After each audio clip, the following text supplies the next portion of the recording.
speak, go ahead to pass my comments.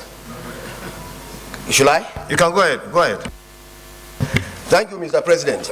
Mr. President, I want to commend once again the mover of this motion. It is very timely, and it is a motion that is of concern to every Nigerian as it is now.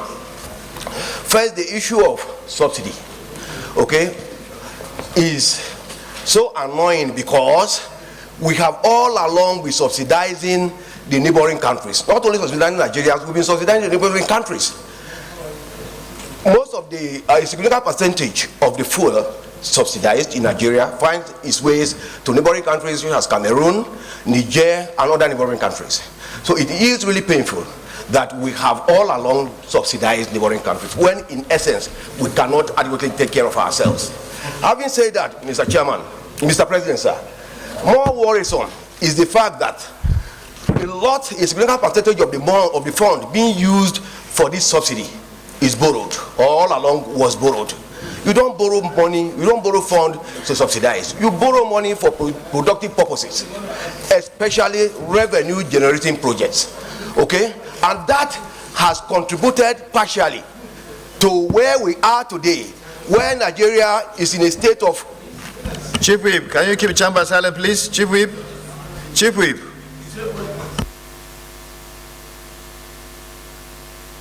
Thank you, Mr. President. Okay? Because of the large sums of money being borrowed to fund subsidy, Nigeria has itself today been subjected to what we call debt peonage system. Debt peonage system is a state of perpetual indebtedness. That is where we have been all along, and we need to wriggle ourselves out of that. Okay? I want to commend the President of the country for the bold step he has taken to remove the subsidy. But more importantly, I also want to commend him for trying to redistribute our wealth, because it's like taking wealth from a few hands to the generality of Nigerians.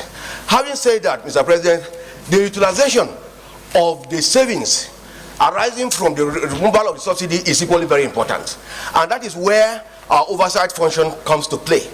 Okay, those monies recovered or that are going to be saved from the discontinuance of fuel subsidy must be used to revive some of the ailing companies in Nigeria, in particular Ajakuta Steel Complex, Itakwe Iron Ore in Kogi State, Oshobo Iron Steel Rolling Mill, Katsina Steel Rolling Mill, Aba Textiles, okay, Katsina Steel Mill, Aba Textiles, and some other textile companies in the north, Ariwa Textiles, for example.